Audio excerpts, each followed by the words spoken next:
Hello, welcome, स्वागत है आप सभी का मेरे YouTube चैनल में जिसका नाम है केमिस्ट्री बाय पंकज जायसवाल। मैं पंकज जायसवाल। आज की केमिकल बॉन्डिंग की क्लास में आप सभी लोगों का बहुत बहुत स्वागत है। दोस्तों, केमिकल बॉन्डिंग का मतलब क्या है?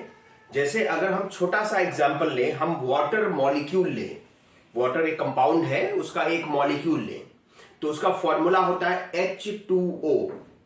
तो H2O में हाइड्रोजन एलिमेंट के 2 एटम हैं और ऑक्सीजन एलिमेंट का 1 एटम है। तो H2O मॉलिक्यूल में 2 हाइड्रोजन के एटम और 1 ऑक्सीजन का एटम एक साथ कंबाइन होते हैं। तो ये जिस अट्रैक्टिव फोर्स से, जिस फोर्स ऑफ अट्रैक्शन से कंबाइन होते हैं 2 हाइड्रोजन के एटम्स और 1 ऑक्सीजन का एटम वाटर के मॉलिक्यूल में, उस अट्रैक्टिव फोर्स को, उस फोर्स ऑफ अट्रैक्शन को हम लोग कहते हैं केमिकल बॉन्ड। तो केमिकल बॉन्ड कुछ नहीं है, केमिकल बॉन्ड एक तरह का बाइंडिंग फोर्स है। क्या है? एक फोर्स ऑफ अट्रैक्शन है जो किसी मॉलिक्यूल में एटम्स को आपस में यूनाइट करता है, आपस में जोड़ता है। ठीक है? तो केमिकल बॉन्ड की डेफिनेशन क्या होगी? The force of attraction by which atoms are atoms of different element, of different elements held together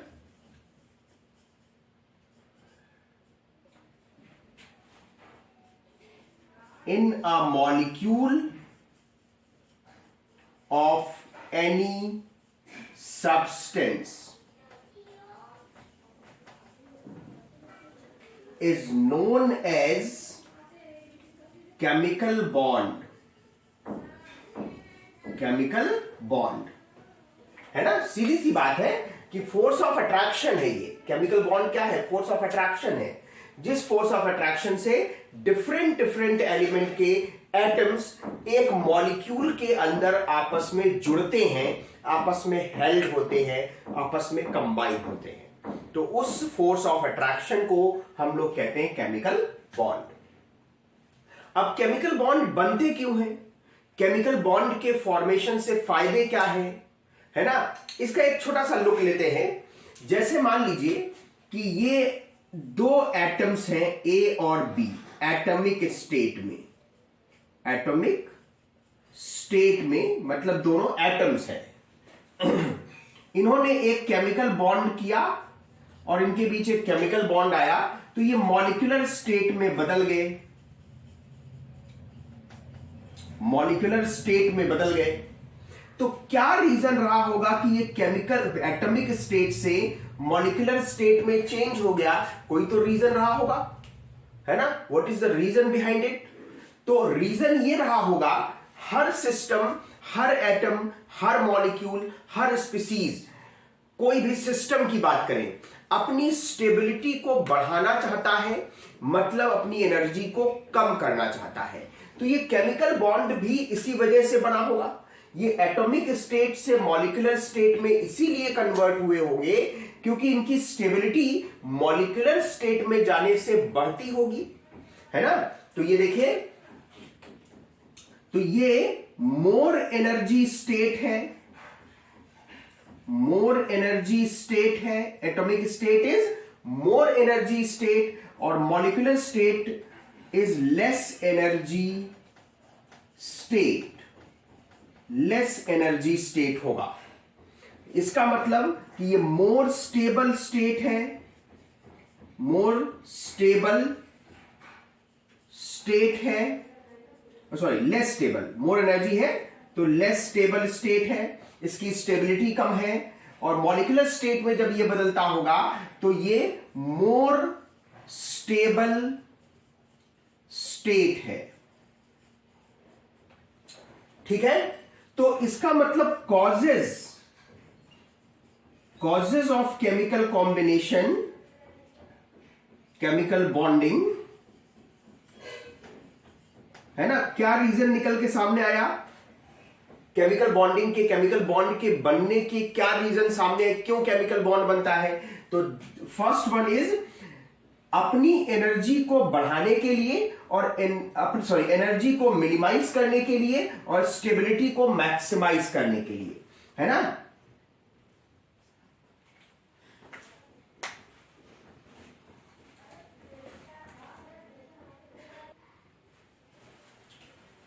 sorry for interruption, मैं बात कर रहा था कि एटॉमिक स्टेट से मॉलिक्यूलर स्टेट में केमिकल बॉन्ड बना करके ये एटम मॉलिक्यूल में कन्वर्ट हो रहे हैं।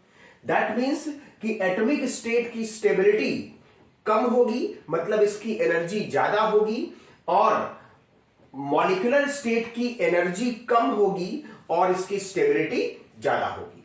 तो इसका मतलब कि जो केमिकल बॉन्डिंग के कॉजेज हैं, वो जो बात समझ में आती है वो ये बात क्लियर होती है कि पहली चीज कि केमिकल बॉन्ड फॉर्मेशन जो है, केमिकल, या मैं शॉर्ट में लिखूं,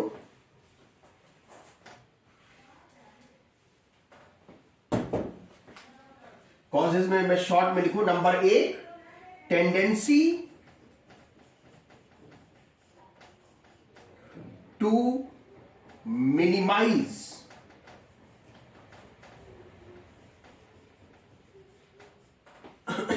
energy, tendency to minimize energy, अपनी एनर्जी को कम करने की कोशिश में केमिकल बॉन्ड का फॉर्मेशन होता है।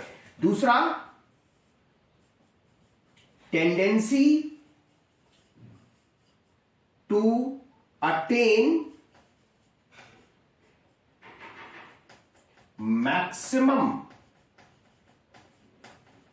Stability, tendency to attain maximum stability, अपनी स्टेबिलिटी को मैक्सिमाइज करने की कोशिश में केमिकल बॉन्ड का फॉर्मेशन होता है। अच्छा, ये दोनों बातें कब सामने आएंगी? ये बाद में आगे चल के पता चला कि ये दोनों चीजें तब होती हैं जब एटम अपने वैलेंस शेल में 8 इलेक्ट्रॉन कंप्लीट करता है। अपने वैलेंस शेल में 8 इलेक्ट्रॉन कंप्लीट करता है, मतलब अपने आउटर मोस्ट शेल में 8 इलेक्ट्रॉन कंटेन करने लगता है, तब एनर्जी डिक्रीज होती है और स्टेबिलिटी इंक्रीज हो जाती है। तो तीसरा कॉजेज में आएगा, ये आगे क्लियर होगा, tendency to attain noble gas like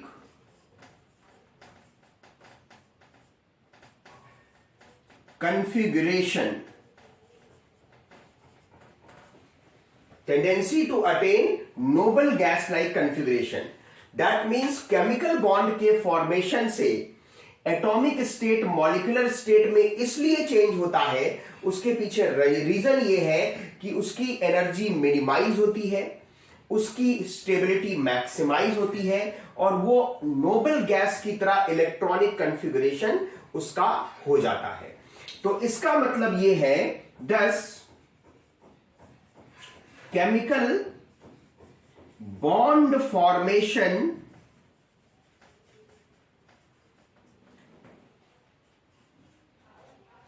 is a stabilized and exothermic process.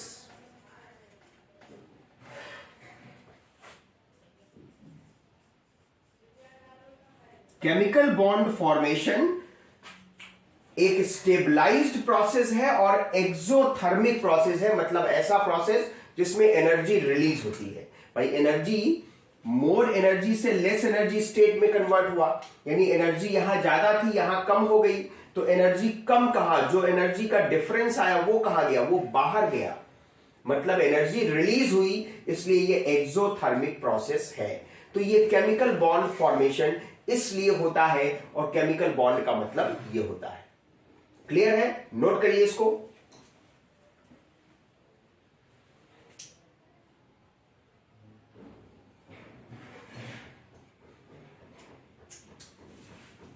चलिए, केमिकल बॉन्ड के जो जब फॉर्मेशन होता है तो केमिकल बॉन्ड के फॉर्मेशन में नंबर ऑफ इलेक्ट्रॉन कभी ट्रांसफर होते हैं, कभी शेयर होते हैं।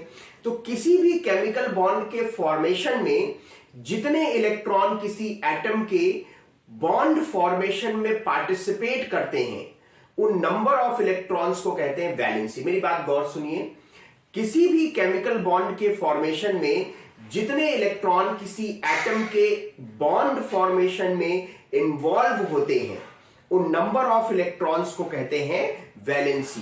तो what is valency?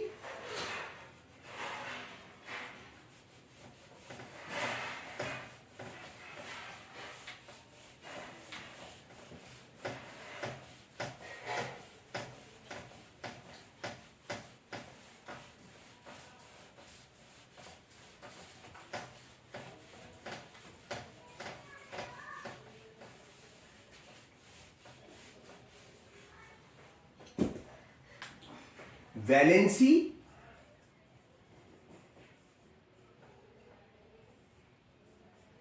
the number of electrons participate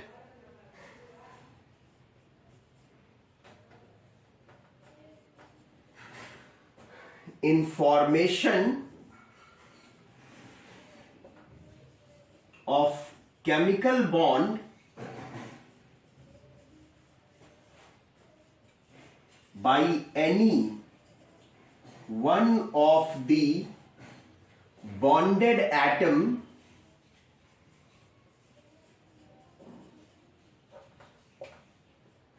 is known as valency of that atom। उसे हम उस एटम की वैलेंसी कहते हैं। किसी भी केमिकल बॉन्ड के फॉर्मेशन में जो नंबर ऑफ इलेक्ट्रॉन प्रोवाइड करेगा, है ना, कोई भी एटम बॉन्डिंग बॉन्ड के फॉर्मेशन में वो नंबर ऑफ इलेक्ट्रॉन्स को हम लोग कहते हैं वैलेंसी। आई बात समझ में?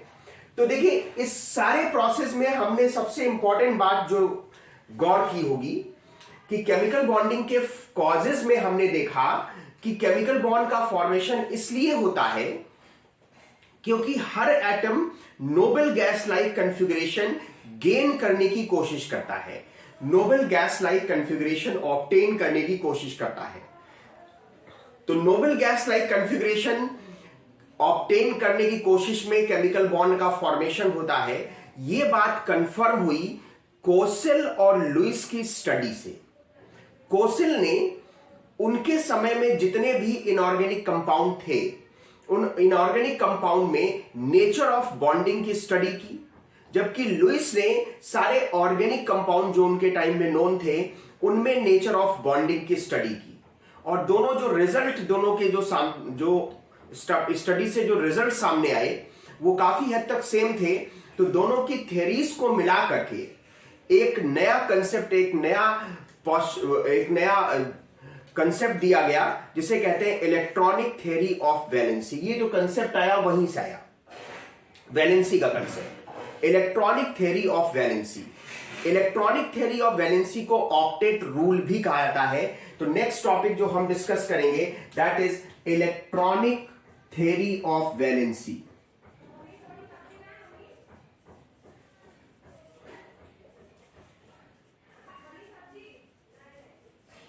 Electronic theory of valency. Electronic theory of valency मैंने आपको बताया किसने दिया था? Kossel studied nature of bonding in inorganic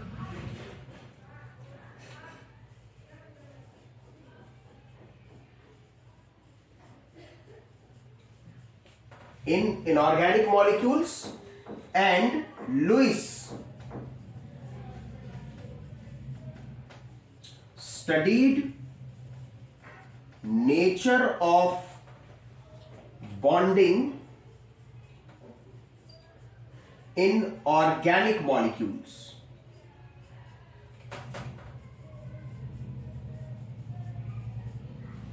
है ना, represents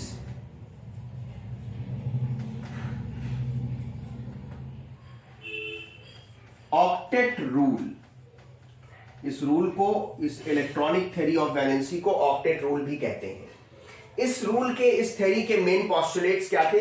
मेन पोस्टुलेट्स हैं कि अगर किसी एटम के वैलेंस शेल में 8 इलेक्ट्रॉन्स हैं, किसी एटम के वैलेंस शेल में 8 इलेक्ट्रॉन्स हैं, तो उसको इलेक्ट्रॉन की जरूरत नहीं है. वो किसी से ना तो इलेक्ट्रॉन लेगा ना किसी को इलेक्ट्रॉन देगा. मतलब किसी भी एटम दूसरे एटम के साथ केमिकल रिएक्शन नहीं करेगा. तो ऐसे एटम्स केमिकली इनर्ट होते हैं, मतलब कि केमिकल रिएक्शन नहीं करते, रासायनिक दृष्टि से निष्क्रिय होते हैं. तो इसका मतलब यह है कि जितने भी नोबल गैसेस हैं उन सभी के वैलेंस शेल में 8 इलेक्ट्रॉन्स हैं. तो इसका मतलब कि सभी नोबल गैस केमिकली इनर्ट हैं. पहली चीज. दूसरी बात जो इस कंसेप्ट में बताई गई वो ये बताई गई कि देखिए, अगर किसी एटम के वैलेंस शेल में 8 से कम इलेक्ट्रॉन है तो वो किसी भी तरीके से अपने वैलेंस शेल में 8 इलेक्ट्रॉन गेन करने की कोशिश करेगा.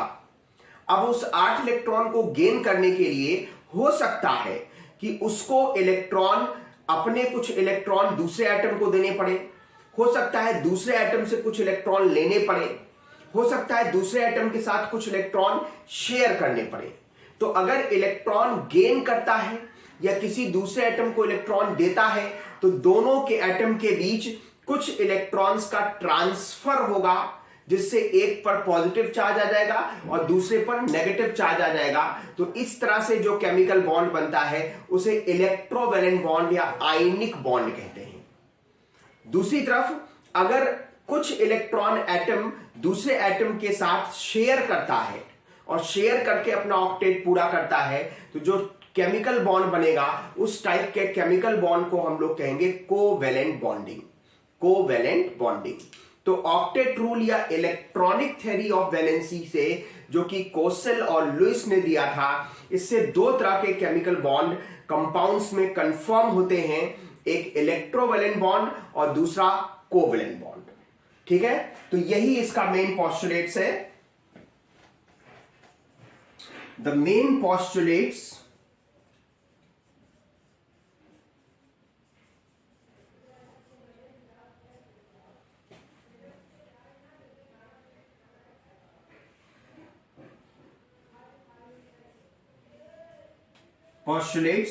of this theory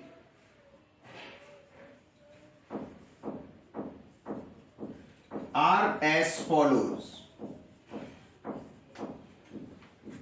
Number 1, element containing 8 electrons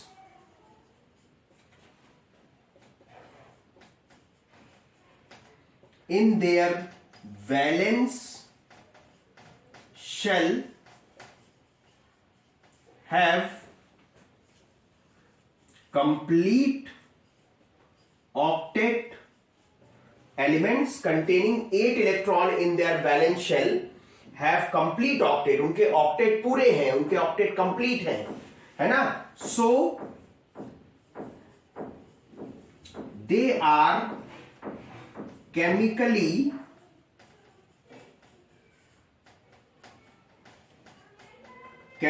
inert. इसलिए क्या है? These are chemically inert है. chemically ये inert है, किसी से chemical reaction नहीं करेंगे. Like noble gases, जैसे कि noble gases. ठीक है. दूसरी बात, elements which contain less than 8 electrons in their valence shell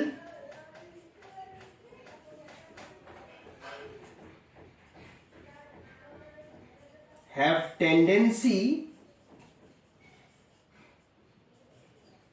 to complete their octet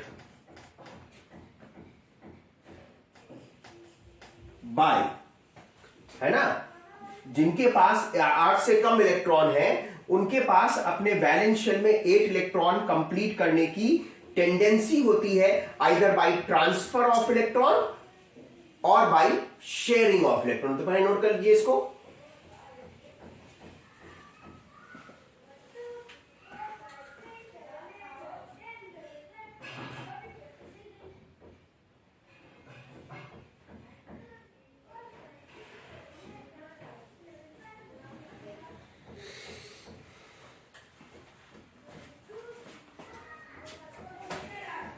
ऊपर का रफ कर दे रहा हूं।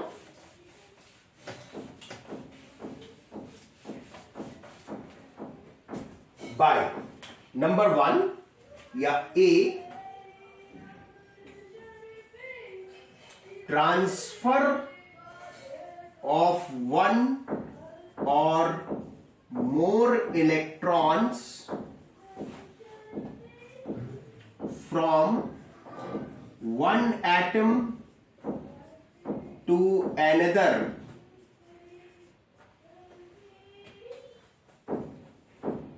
one atom to another atom, और इस टाइप का जो बॉन्ड बनेगा that is called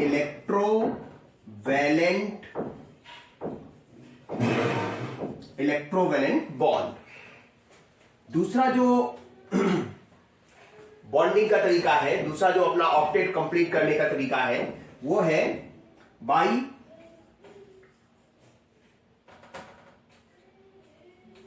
sharing of 1 or more electrons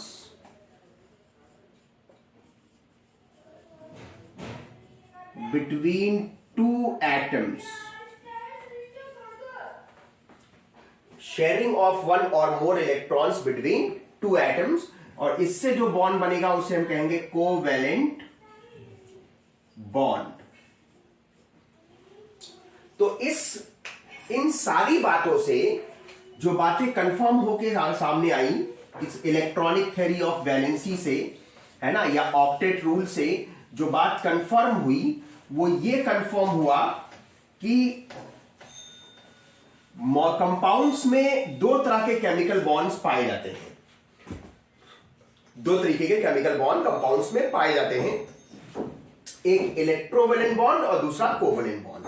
लेकिन काफी बाद में 1932 के आसपास एक तीसरे टाइप के बॉन्डिंग को भी, है ना, एक्सप्लेन किया गया लोरी और सिडविक द्वारा, है ना, जिसको कहा जाता है कोऑर्डिनेट बॉन्ड या डेटिव बॉन्ड। तो टाइप्स ऑफ केमिकल बॉन्ड में, टाइप्स ऑफ केमिकल बॉन्ड, पहला इलेक्ट्रोवैलेंट बॉन्ड, इलेक्ट्रोवैलेंट बॉन्ड या आयनिक बॉन्ड भी कहते हैं इसको। दूसरा कोवैलेंट बॉन्ड और तीसरा कोऑर्डिनेट बॉन्ड, या इसको डेटिव बॉन्ड भी कहा जाता है।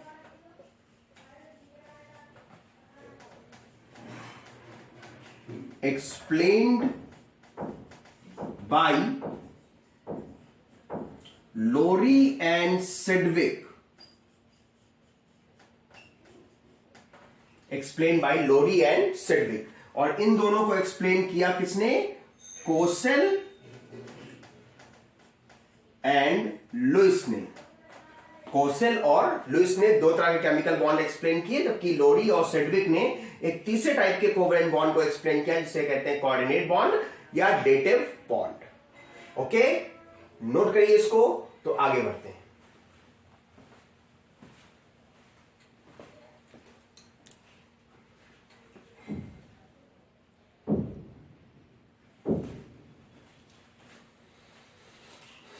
नोट कर लिया होगा, आइए आगे चलते हैं। एक एक बॉन्ड को एक्सप्लेन करते हैं। सबसे पहले हम लोग लेंगे यहां पे इलेक्ट्रोवैलेंट बॉन्ड या आयनिक बॉन्ड। पहले आयनिक बॉन्ड को डिटेल में एक्सप्लेन करेंगे, सब बहुत अच्छे से पढ़ेंगे, बहुत धीरे धीरे पढ़ेंगे, सारी बातें आपको समझ में आएंगी। बस आपका ध्यान वीडियो पे रहे, आपका ध्यान क्लास पे रहे, आपका ध्यान इधर उधर डिस्टर्ब नहीं होना चाहिए। अगर डिस्टर्ब भी हो जाता है ध्यान तो थोड़ी देर के बाद दोबारा वीडियो चला के देख सकते हैं। यही ऑनलाइन क्लास का फायदा है ना। ऑफलाइन क्लास में जो चीजें गई वो दोबारा लौट के नहीं आएंगी, लेकिन ऑनलाइन क्लास में आप उसको दोबारा चला के देख सकते हो। ओके, तो आइए चलिए बात करते हैं इलेक्ट्रोवैलेंट बॉन्ड या आयनिक बॉन्डिंग की।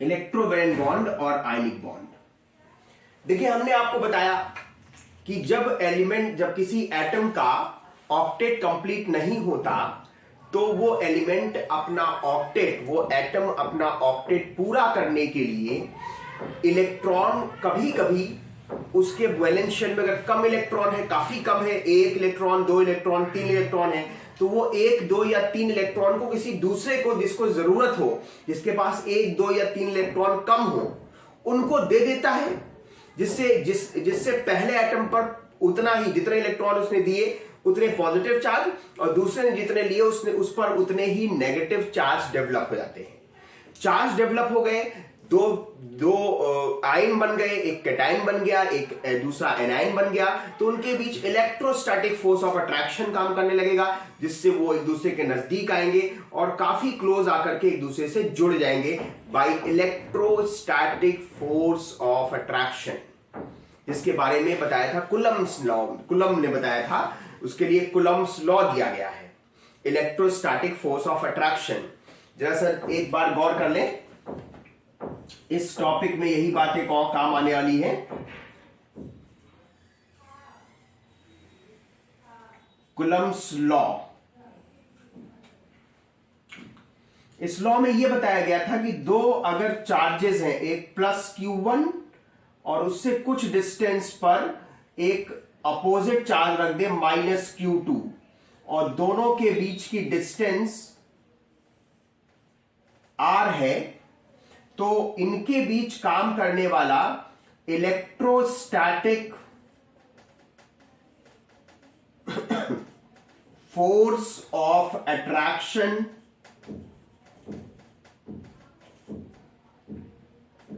F इक्वल्स टू होगा 1/4πε0 K Q1 Q2 upon R square.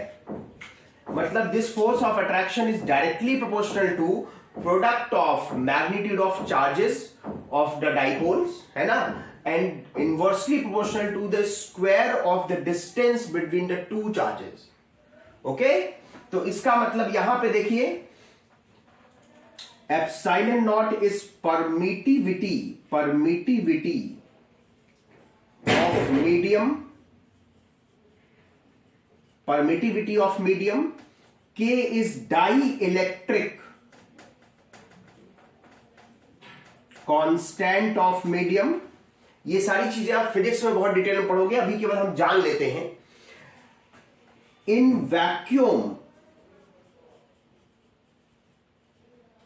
F K की वैल्यू 1 हो जाती है, K बिकम इक्वल्स टू 1, तो F become equal to 1/4π epsilon naught Q1 Q2 upon R square, है ना। 1/4π एप्सिलॉन नॉट की वैल्यू 9 × 10⁹ होती है, न्यूटन मीटर स्क्वायर पर coulomb square in MKS system, but in CGS system it's value is 1 times centimetre square पर ESU square इन CGS। तो हमें chemistry में जो कैलकुलेशंस करने होते हैं वो CGS में ज्यादातर किए जाते हैं, तो इसका मतलब इसकी वैल्यू 1 लेंगे तो F की value Q1 Q2 upon R square होगी। ये कोलंबियन फोर्स है, इसे कोलंबियन फोर्स भी कहते हैं। और बाकी चीजें आप फिजिक्स में ज्यादा डिटेल में पढ़ोगे, अभी केवल इतना हमें जान लेना है। तो सीजे सिस्टम में F की वैल्यू होगी Q1 Q2 upon R square, यानी इस फोर्स ऑफ अट्रैक्शन का मतलब सिर्फ मैग्नीट्यूड ऑफ चार्ज से है और दोनों के बीच की डिस्टेंस के स्क्वायर से है। ओके, तो आइए अब आते हैं इलेक्ट्रोवैलेंट बॉन्ड पे। तो मैंने बताया कि जो ये इलेक्ट्रोस्टैटिक फोर्स ऑफ अट्रैक्शन से आयन जुड़ जाते हैं, इसी को इलेक्ट्रोवैलेंट बॉन्ड कहते हैं। तो इलेक्ट्रोवैलेंट बॉन्ड क्या है? The type of chemical bond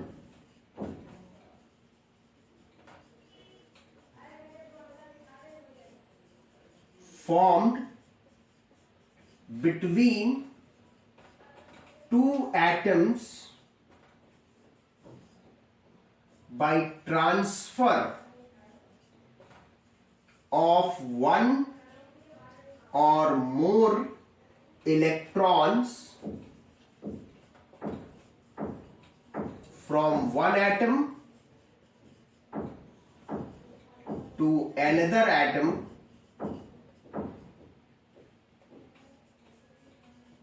है ना। Type of chemical bond form between the two atoms by the transfer of one और more electrons from one atom to another atom is known as electrovalent bond या ionic bond. अब एक चीज और, इस आयनिक bond के फॉर्मेशन में एक एटम से कुछ इलेक्ट्रॉन दूसरे एटम पर जाते हैं। तो जो नंबर ऑफ इलेक्ट्रॉन ट्रांसफर होते हैं एक एटम से दूसरे एटम पर, उन नंबर ऑफ इलेक्ट्रॉन्स को कहते हैं इलेक्ट्रोवैलेंसी, है ना। द नंबर ऑफ इलेक्ट्रॉन्स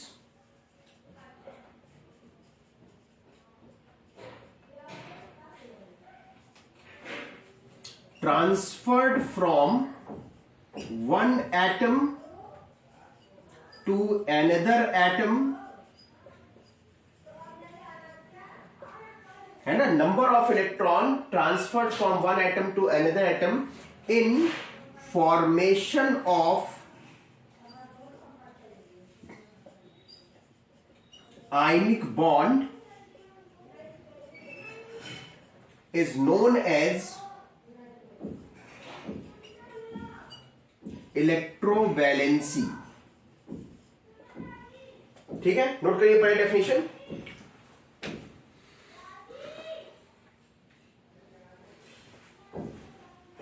अब कुछ एग्जांपल्स ले लेते हैं, उससे ज्यादा समझ में आएगा। जैसे देखिए, सबसे पहला एग्जांपल लेते हैं सोडियम क्लोराइड। ये बहुत कॉमन एग्जांपल है, शायद आपने इससे पहले भी प्रीवियस क्लासेस में पढ़े होंगे। सोडियम क्लोराइड में सोडियम की बात करें तो 281 इलेक्ट्रॉनिक कॉन्फ़िगरेशन होता है, जबकि क्लोरीन की बात करें तो 287। मतलब कि इसको एक इलेक्ट्रॉन मिल जाए तो वैलेंस शेल में 8 इलेक्ट्रॉन पूरे हो जाएंगे क्लोरीन के, और ये एक इलेक्ट्रॉन लूज कर दे तो ये खत्म। तो ये देखिए वैलेंस शेल में 8 इलेक्ट्रॉन कंप्लीट हो जाएंगे। तो इसको एक इलेक्ट्रॉन लूज करने की जरूरत है, इसको एक इलेक्ट्रॉन गेन करने की जरूरत है। दोनों एक दूसरे का काम कर सकते हैं।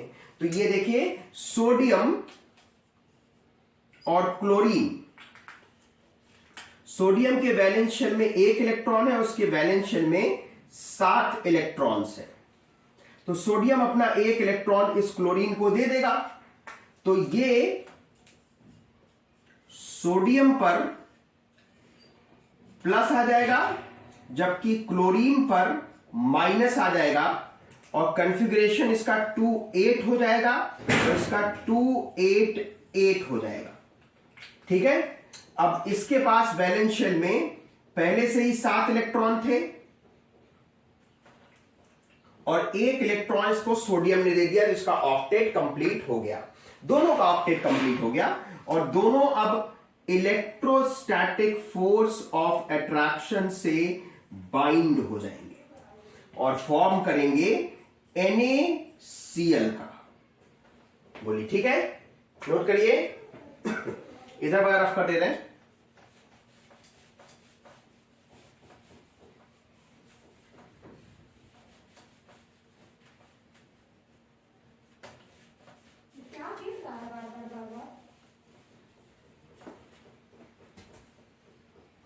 दूसरा एग्जांपल लेते हैं।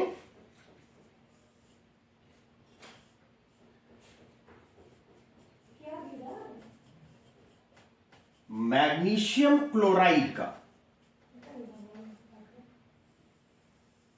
मैग्नीशियम क्लोराइड का देखिए, मैग्नीशियम के वैलेंस शेल में 2, 8 और 2 दो इलेक्ट्रॉन वैलेंस शेल में है, जबकि क्लोरीन के वैलेंस शेल में 2, 8, 7। तो इसको 2 इलेक्ट्रॉन लूज करना है, लेकिन इसको एक ही गेन करना है। तो इसको इस मैग्नीशियम को एक क्लोरीन की जरूरत नहीं है, 2 क्लोरीन की जरूरत है, क्योंकि इसको 2 लूज करना है। 2 लूज करेगा तभी ऑक्टेट पूरा होगा, और क्लोरीन को एक ही गेन करना है। तो एक क्लोरीन एक इलेक्ट्रॉन लेगा, दूसरा क्लोरीन दूसरा इलेक्ट्रॉन लेगा। तो ये देखिए, मैग्नीशियम ये एक एक इलेक्ट्रॉन, और इसके पास कुल 7 इलेक्ट्रॉन। ठीक है, तो एक मैग्नीशियम एक इलेक्ट्रॉन इसको देगा और एक इलेक्ट्रॉन इसको देगा। तो देखिए कंप्लीट होके कैसा हो जाएगा, मैग्नीशियम 2 पॉजिटिव के साथ कॉन्फ़िगरेशन 2, 8 और क्लोराइड 2Cl।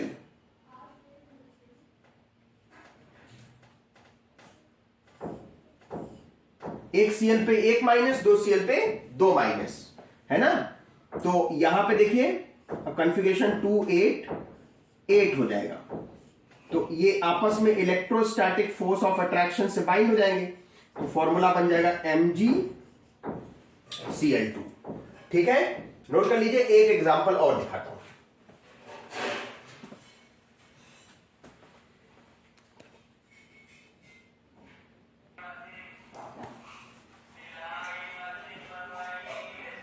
देखिए तीसरा एग्जांपल देखते हैं।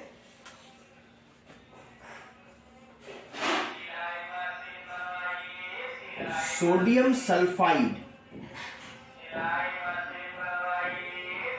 देखिए सोडियम का तो हम जानते हैं 281 होता है, और सल्फर का होता है 286, 16 एटॉमिक नंबर होता है 286। तो अब यहां पे ये है, समझने वाली बात ये है कि यहां पर सोडियम को एक ही इलेक्ट्रॉन लूज करना है, लेकिन सल्फर को 2 इलेक्ट्रॉन की जरूरत है ना।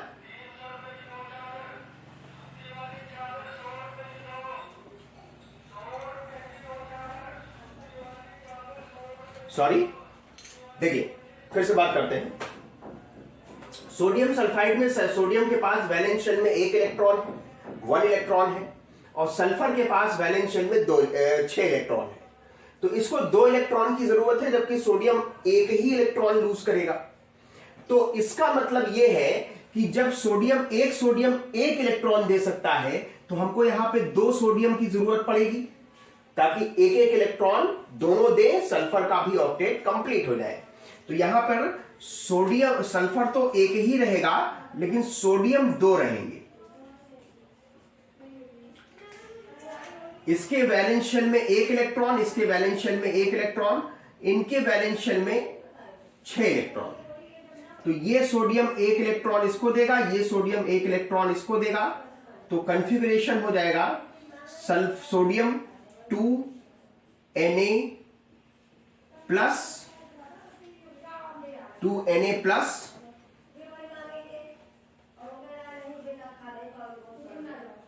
2 8 कॉन्फ़िगरेशन हो जाएगा, और Cl minus 288 sulphide ion, sorry भाई, सल्फाइड आयन 2 8 अब 8 हो जाएगा, इस पे 2 माइनस आ जाएगा। तो ये आपस में इलेक्ट्रोस्टैटिक फोर्स ऑफ अट्रैक्शन से बाइंड हो जाएंगे। तो ये फॉर्मूला हो जाएगा Na2 2 सोडियम और S, ये फॉर्मूला हो जाएगा सोडियम सल्फाइड। ठीक है, नोट करिए। तो आते हैं इसके कि इनको आयनिक बॉन्ड के फॉर्मेशन को कौन कौन से फैक्टर्स इंफ्लुएंस करते हैं। तो आइए बात करते हैं factors affecting formation of ionic bond. Ionic compound के फॉर्मेशन को कौन कौन से फैक्टर इंफ्लुएंस करते हैं। तो देखिए, आयनिक कंपाउंड के फॉर्मेशन में एक एलिमेंट जो कि अपने कुछ इलेक्ट्रॉन, एक या एक से ज्यादा इलेक्ट्रॉन लूज करता है, जाहिर सी बात है लूज करेगा तो वो मेटालिक नेचर का होगा, है ना। और दूसरा एलिमेंट उन्हीं इलेक्ट्रॉन्स को गेन करता है तो वो नॉन मेटालिक नेचर का होगा। अब आयनिक बॉन्ड के फॉर्मेशन के लिए जरूरी है कि जो मेटेलिक नेचर का एलिमेंट है, जो मेटल है, मतलब एक मेटल है और दूसरा नॉन मेटल है, तो जो मेटालिक नेचर का है जितनी आसानी से इलेक्ट्रॉन दे दे और नॉन मेटेलिक वाला जितनी आसानी से इलेक्ट्रॉन ले ले, उतना इजीली आयनिक बॉन्ड का फॉर्मेशन हो जाएगा। इसका मतलब यह हुआ कि मेटालिक नेचर वाले एलिमेंट का, यानी मेटल का मेटालिक नेचर ज्यादा होना चाहिए और नॉन मेटल का मेटालिक नेचर कम होना चाहिए। सॉरी, नॉन मेटल का मेटालिक नेचर भी ज्यादा होना चाहिए, है ना भाई। तभी भाई मेटल का मेटालिक नेचर ज्यादा होगा तो आसानी से इलेक्ट्रॉन लूज करेगा, और नॉन मेटल का नॉन मेटालिक नेचर ज्यादा होगा तो वो आसानी से इलेक्ट्रॉन गेन करेगा। ठीक है। दूसरी तरफ मेटल इलेक्ट्रॉन लूज कर रहा है तो उसको आयनाइजेशन एंथैल्पी की जरूरत होगी, वो एनर्जी एब्जॉर्ब करेगा। अगर आयनाइजेशन एंथैल्पी, अगर आसानी से इलेक्ट्रॉन लूज करवाना है तो मेटल का जो वैलेंस इलेक्ट्रॉन है वो उसके न्यूक्लियस से स्ट्रांगली बाइंड नहीं होना चाहिए। मतलब आयनाइजेशन एंथैल्पी की वैल्यू कम से कम होनी चाहिए। जितनी कम आयनाइजेशन एंथैल्पी होगी, मेटल उतनी आसानी से इलेक्ट्रॉन लूज करेगा। जितनी आसानी से इलेक्ट्रॉन मेटल लूज कर देगा उतना आसानी से आयनिक बॉन्ड का फॉर्मेशन हो जाएगा। तो आयनिक बॉन्ड के फॉर्मेशन के लिए मेटल की आयनाइजेशन एंथैल्पी कम से कम होनी चाहिए। नॉन मेटल इलेक्ट्रॉन गेन करने की स्ट्रॉन्ग टेंडेंसी है तो इलेक्ट्रॉन गेन करने में एनर्जी रिलीज करेगा, तो उसे हम कहेंगे इलेक्ट्रॉन गेन एंथैल्पी। तो इलेक्ट्रॉन गेन एंथैल्पी जितनी ज्यादा होगी, मतलब जितनी ज्यादा एनर्जी रिलीज होगी इलेक्ट्रॉन को गेन करने में, एलिमेंट उतना आसानी से इलेक्ट्रॉन गेन कर पाएगा। यानी आयनाइजेशन एंथैल्पी की वैल्यू तो कम से कम होनी चाहिए, बट इलेक्ट्रॉन गेन एंथैल्पी की वैल्यू ज्यादा से ज्यादा होनी चाहिए। अब बन गया कैटायन और एक बन गया एनायन। अब कैटायन एनायन एक दूसरे को अट्रैक्ट करेंगे इलेक्ट्रोस्टैटिक फोर्स ऑफ अट्रैक्शन से, दोनों नजदीक आने लगेंगे अट्रैक्शन की वजह से, और अट्रैक्शन हो रहा है दोनों के बीच तो एनर्जी लगातार रिलीज होती रहेगी और एक सर्टेन डिस्टेंस पे आकर दोनों एक दूसरे से यूनाइट हो जाएंगे, जुड़ जाएंगे और आयनिक बॉन्ड का फॉर्मेशन हो जाएगा। तो इसका मतलब यह हुआ कि इस प्रोसेस में भी एनर्जी रिलीज होती है। तो कुछ रिक्वायर्ड नंबर ऑफ कैटायन और रिक्वायर्ड नंबर ऑफ एनायन के आपस में एक दूसरे के आसपास आ जाने से, एक दूसरे के साथ यूनाइट होने से एक मोल आयनिक कंपाउंड के फॉर्मेशन में जो एनर्जी रिलीज होती है उस एनर्जी को कहते हैं लैटिस एंथैल्पी। तो इसकी वैल्यूज भी ज्यादा से ज्यादा होनी चाहिए, तभी अट्रैक्टिव फोर्स बहुत स्ट्रांग। भाई जितना एनर्जी रिलीज होगी उतना एनर्जी सिस्टम की कम होगी, है ना, और जितना सिस्टम की एनर्जी कम होगी स्टेबिलिटी उतनी बढ़ेगी। तो इसका मतलब कि आयन के बीच कितना स्ट्रांग अट्रैक्टिव फोर्स है ना, ये इसका अंदाजा इस बात से लगाया जा सकता है कि एनर्जी कितनी रिलीज हुई है, यानी लैटिस एंथैल्पी की वैल्यू कितनी हाई है। ठीक है। तो आइए इन्हीं पे हम बात करते हैं। Information of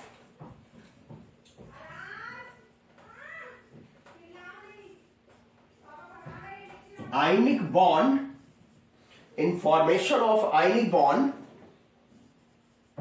one element has tendency to lose electrons. One element has tendency to lose electrons that is of metallic nature. Metallic nature, and another atom या another element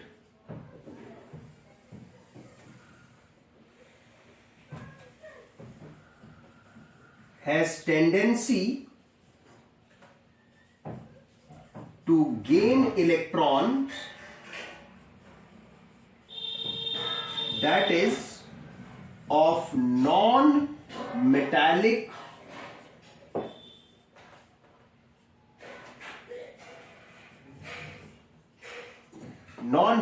nature.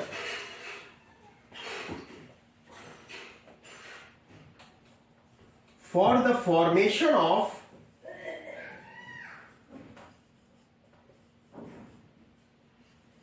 ionic bond, metallic nature of metal and non-metallic nature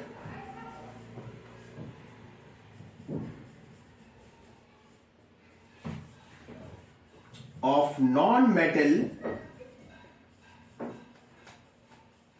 should be high.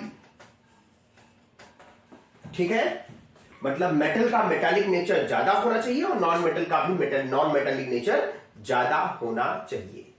दूसरी बात,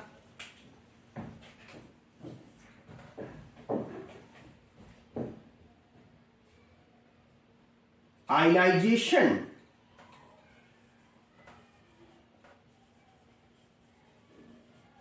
enthalpy of metal should be low. और तीसरी बात, electron gain enthalpy of non-metal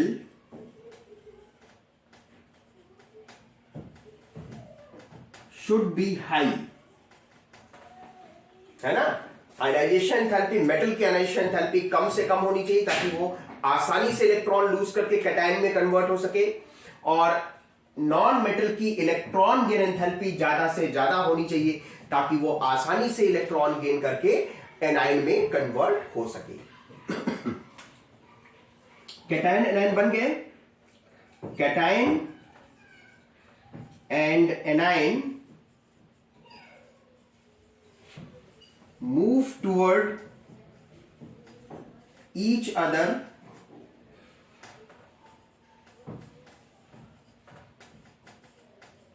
by electrostatic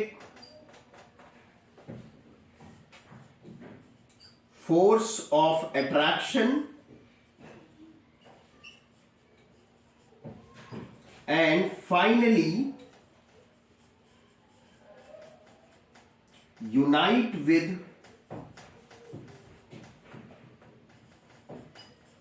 each other to form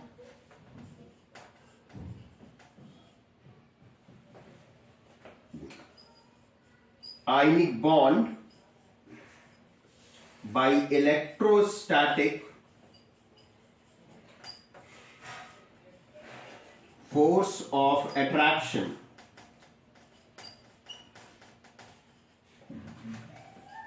In this process,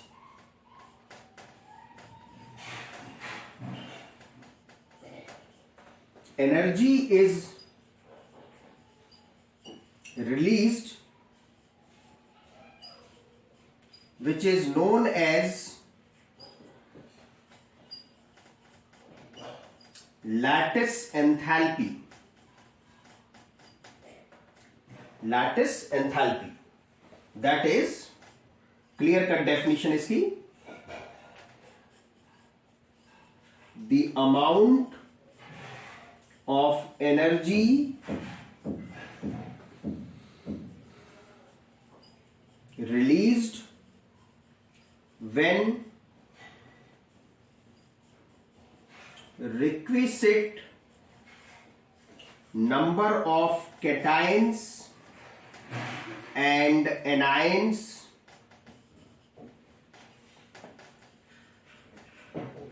come together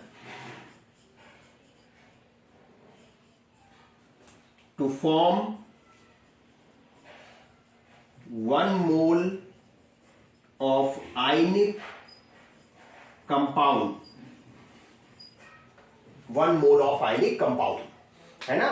required number of cation and anion एक दूसरे के नजदीक आकर के एक दूसरे से इलेक्ट्रोस्टैटिक फोर्स ऑफ अट्रैक्शन से जुड़ करके 1 मोल आयनिक कंपाउंड का जब फॉर्मेशन करते हैं तो उस प्रोसेस में जितनी एनर्जी रिलीज होती है उस एनर्जी को हम लोग कहते हैं लैटिस एनर्जी। क्या कहते हैं? लैटिस एंथैल्पी या लैटिस एनर्जी। ठीक, तो अब जरा लैटिस एनर्जी पे बात कर लेते हैं।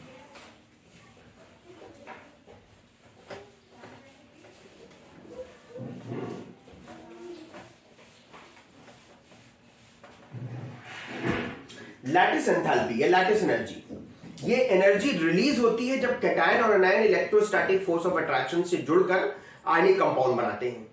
तो जितना कैटायन और एनायन के बीच अट्रैक्टिव फोर्स जितना स्ट्रांग होगा उतनी ज्यादा एनर्जी रिलीज होगी, और अगर bond electrostatic force of attraction strong होगा तो आयनिक बॉन्ड स्टेबल होगा। तो लैटिस एनर्जी जो है, लैटिस एनर्जी या enthalpy delta lattice H superscript, this is directly proportional to electrostatic force of attraction which is proportional to Q1 Q2 upon R square। यानी कि सीधी सी बात है कि चार्जेस के मैग्नीट्यूड के डायरेक्टली प्रोपोर्शनल होता है और उनके बीच के डिस्टेंस के स्क्वायर के इनवर्सली प्रोपोर्शनल होता है। तो इसका मतलब कि लैटिस एंथैल्पी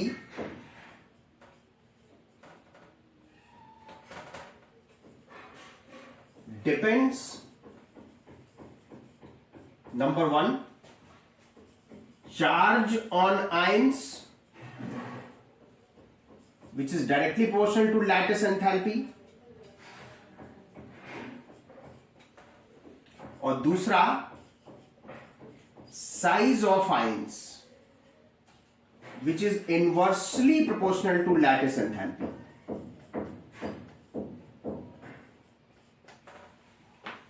यही रीजन है कि एग्जाम्पल से अगर समझें इसको तो सोडियम क्लोराइड स्टेबिलिटी की बात कर रहे हैं, स्टेबिलिटी की बात करें तो सोडियम क्लोराइड से ज्यादा स्टेबल है मैग्नीशियम क्लोराइड, और मैग्नीशियम ऑक्साइड ज्यादा स्टेबल है कैल्शियम ऑक्साइड से। रीजन बिहाइंड दिस कि देखिए यहां पे 1+1- है जबकि यहां 2+1- है। इसका मतलब कि मैग्नीट्यूड ऑफ चार्ज मैग्नीशियम में ज्यादा है, मैग्नीशियम क्लोराइड में MgCl2 है, नॉट MgCl, ओके। और मैग्नीशियम ऑक्साइड में चार्जेस सेम है लेकिन कैल्शियम का साइज मैग्नीशियम के साइज से बड़ा है तो डिस्टेंस ज्यादा हो जाएगी, तो लैटिस एंथैल्पी कम हो जाएगी, कंपाउंड की आयनिक कंपाउंड की स्टेबिलिटी कम हो जाएगी। आई बात समझ में? आइए आगे और बात करते हैं। आयनिक बॉन्ड के फॉर्मेशन में हमने देखा कि 3 एनर्जी इंवॉल्व होती है। आयनिक बॉन्ड के फॉर्मेशन में 3 टाइप की एनर्जी इंवॉल्व होती है। पहला है आयनाइजेशन एंथैल्पी जिसकी वैल्यू कम से कम होनी चाहिए और ये एब्जॉर्बिंग अमाउंट ऑफ एनर्जी है, कम से कम होनी चाहिए। दूसरा है इलेक्ट्रॉन गेन एंथैल्पी जिसकी वैल्यू ज्यादा से ज्यादा होनी चाहिए और ये रिलीजिंग अमाउंट ऑफ एनर्जी है। और तीसरी है लैटिस एंथैल्पी जिसकी वैल्यू भी ज्यादा से ज्यादा होनी चाहिए और ये रिलीजिंग अमाउंट ऑफ एनर्जी है। तो net result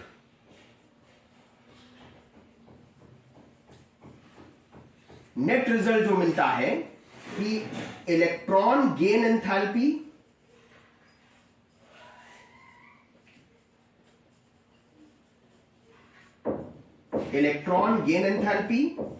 plus lattice enthalpy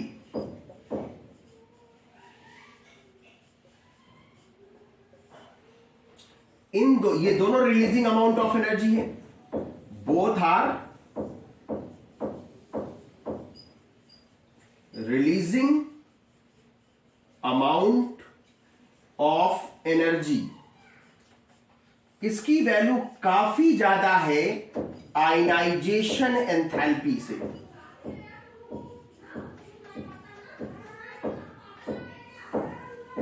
जो कि एक एब्जॉर्बिंग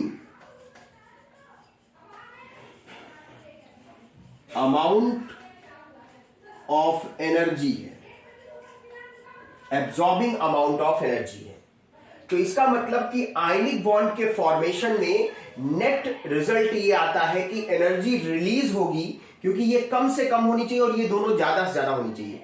तो नेट रिजल्ट है ना 10 ionic bond formation is an exothermic process. Okay, note करिए इसको।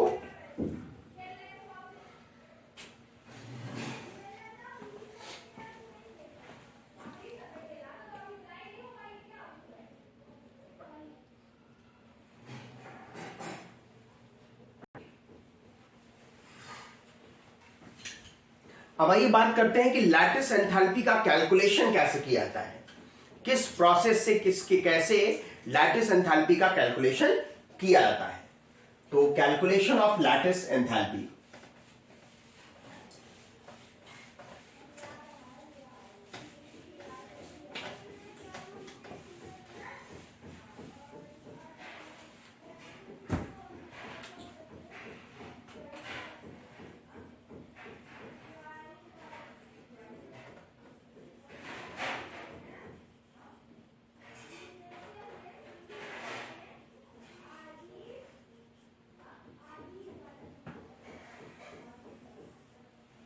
लैटिस एंथैल्पी के कैलकुलेशन के लिए दिया गया था बॉर्न हैबर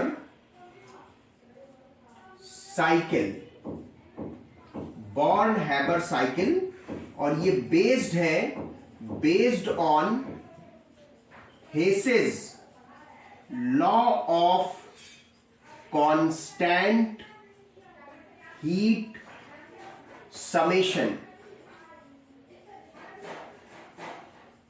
जैसे ये समझ लेते हैं Hess's law of constant heat summation क्या है, इसको समझ लेते हैं। थर्मोडायनेमिक्स में डिटेल में पढ़ेंगे।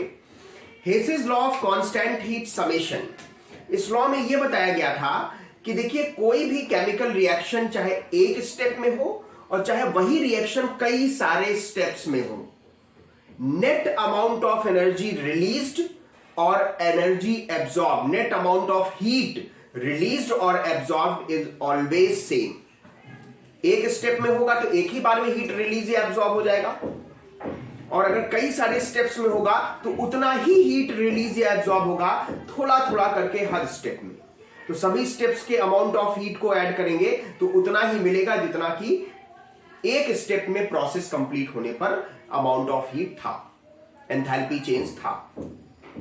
तो इस बेसिस पर Born Haber, Max Born and Fritz Haber, इन दोनों ने एक साइकिल बनाई, एक तरीका बताया कि किस तरह से आयनिक कंपाउंड्स के फॉर्मेशन में लैटिस एंथैल्पी का कैलकुलेशन किया जाता है। देखिए, जैसे एग्जांपल के लिए सोडियम क्लोराइड का फॉर्मेशन ले, सोडियम सॉलिड है, क्लोरीन गैस है, और ये NaCl सॉलिड का फॉर्मेशन करता है, तो हाफ क्लोरीन लगेगा। ठीक है, इस प्रोसेस में देखिए इसमें किसी कंपाउंड का एक मोल बना है। इस रिएक्शन को देखिए, इसमें NaCl एक कंपाउंड है, उसके एक मोल का फॉर्मेशन हुआ है फ्रॉम देयर एलिमेंट्स, जिससे सोडियम और क्लोरीन से बना है, तो सोडियम और क्लोरीन से ही रिएक्शन हो रहा है। तो when one mole of compound, one mole of any compound, any chemical compound is formed from their elements in standard state, the heat evolved or absorbed is called enthalpy of formation। क्या कहते हैं इसको हम लोग? enthalpy of formation। तो यहां पे enthalpy of formation है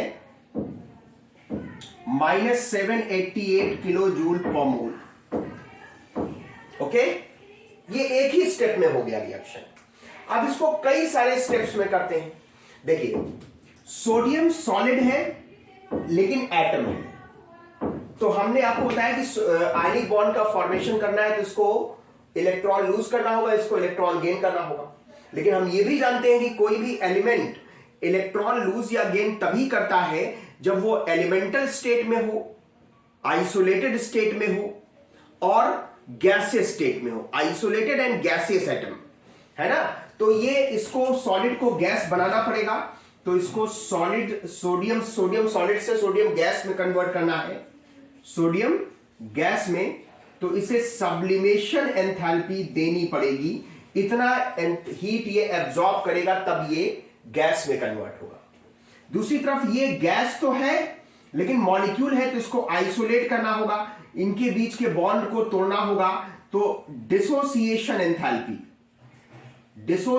एंथैल्पी है ना, 1/2 मॉलिक्यूल है तो 1/2, तो ये क्लोरीन एटम में कन्वर्ट हो जाएगा, गैसियस एटम। अब ये gaseous sodium, gaseous chlorine atom. अब ये इलेक्ट्रॉन लूज कर सकता है और ये इलेक्ट्रॉन गेन कर सकता है।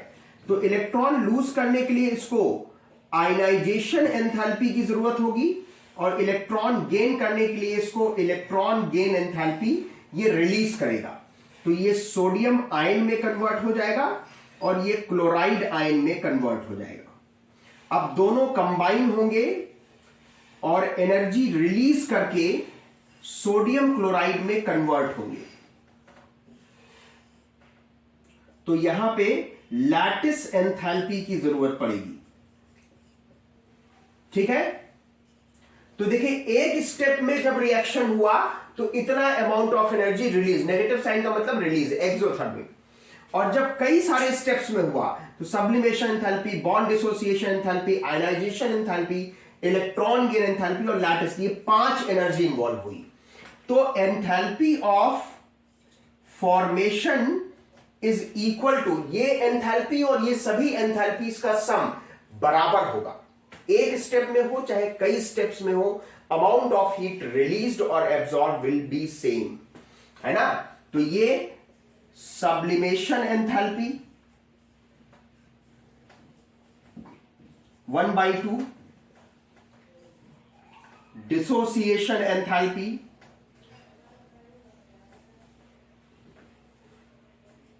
Ionization enthalpy, electron gain enthalpy और प्लस यहीं पे लिख देते हैं ionization enthalpy, electron gain enthalpy plus lattice enthalpy, है ना। अब NaCl के फॉर्मेशन के लिए, for the formation of NaCl, enthalpy of formation तो पहले ही दे दिया मैंने। सब्लिमेशन एंथैल्पी ये 109 किलो जूल पर मोल होती है।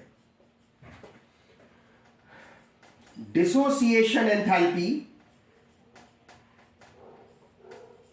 244 किलो जूल पर मोल होती है। आयनाइजेशन एंथैल्पी 496 किलो जूल पर मोल होती है। Electron gain enthalpy -349 kilo joule पर मोल होती है। ये अप्रॉक्सीमेट वैल्यूज में लिख रहा हूं। तो लैटिस एंथैल्पी क्या होगा?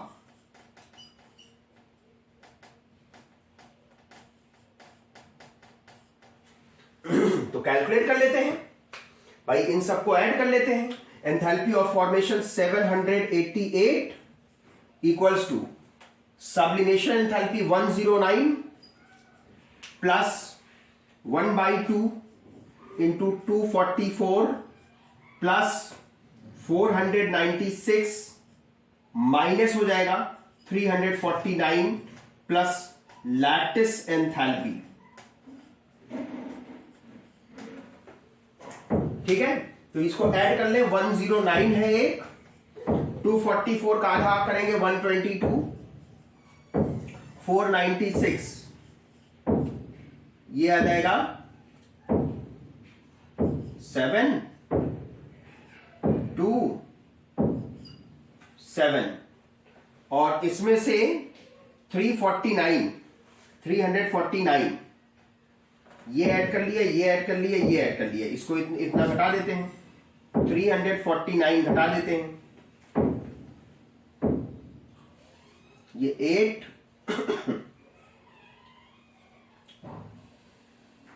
7 378 तो लैटिस एंथैल्पी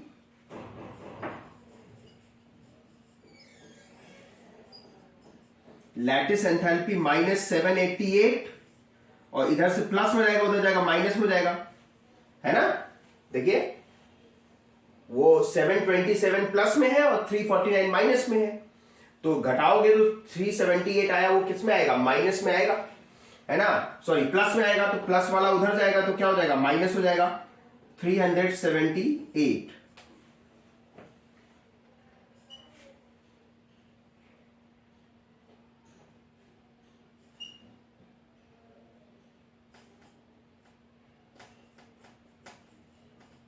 इतना इसकी लैटिस एंथैल्पी आएगी। आई बात समझ में, नोट कर लीजिए इसको।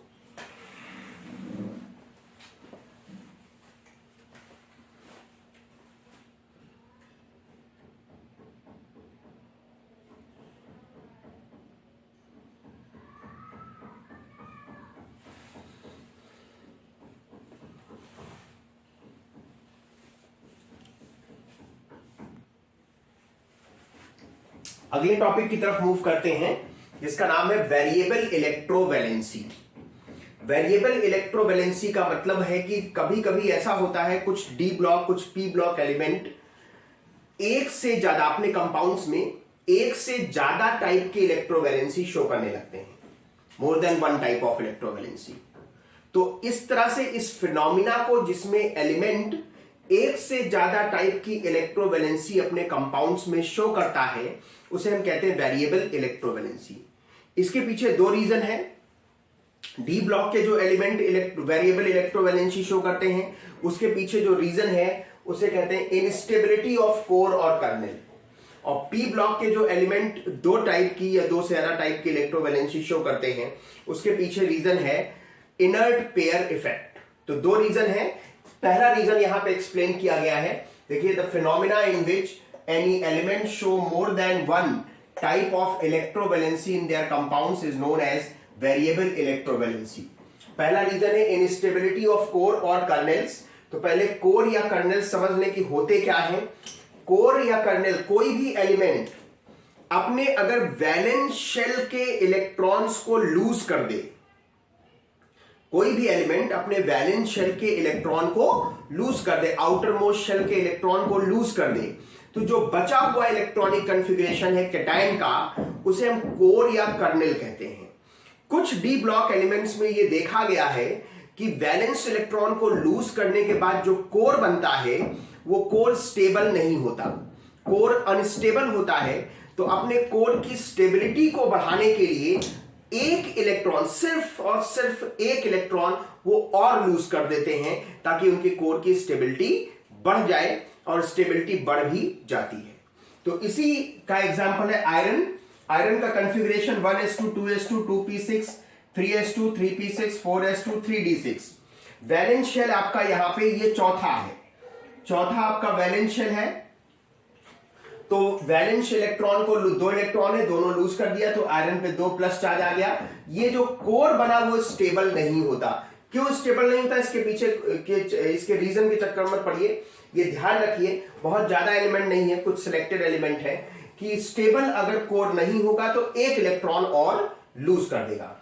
अब की बार जो एक इलेक्ट्रॉन लूज करेगा वो थर्ड शेल बैलेंस हो गया, तो थर्ड शेल के बाहर के 3d है, तो 3d से एक इलेक्ट्रॉन लूज करेगा, तो 3d5। तो आयरन आप जानते हो कि आयरन Fe2+ फॉर्म में भी पाया जाता है, Fe3+ फॉर्म में भी पाया जाता है। इसी तरह कॉपर की बात करें तो कॉपर में s वैलेंस शेल में एक इलेक्ट्रॉन होता है और पीछे के शेल भरे हुए हैं। तो ये पहले वैलेंस इलेक्ट्रॉन को लूज करेगा, एक ही इलेक्ट्रॉन है, एक ही लूज करेगा, तो एक Cu+ आएगा। लेकिन स्टेबल कोर नहीं होता, अनस्टेबल होता है। स्टेबिलिटी को बढ़ाने के लिए इस बार 3d से एक इलेक्ट्रॉन ये लूज कर देगा। तो कॉपर Cu प्लस फॉर्म में पाया था तो क्यूप्रस कहते हैं, और Cu2 प्लस फॉर्म में पाया था तो क्यूप्रिक आयन कहते हैं। ऐसे ही nickel Na2 plus Na3 plus, cobalt CO2 plus CO3 plus, इन फॉर्म्स में पाए जाते हैं। तो ये इनस्टेबिलिटी ऑफ कोर या कर्नेल्स की वजह से होती है।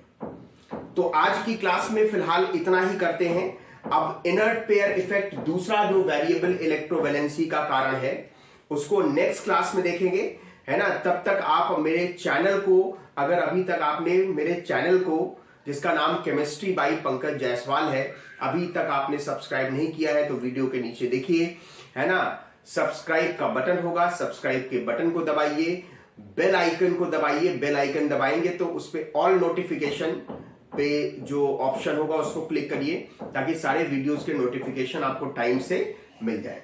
तो मिलते हैं अगली क्लास में, तब तक सभी लोगों का बहुत बहुत धन्यवाद।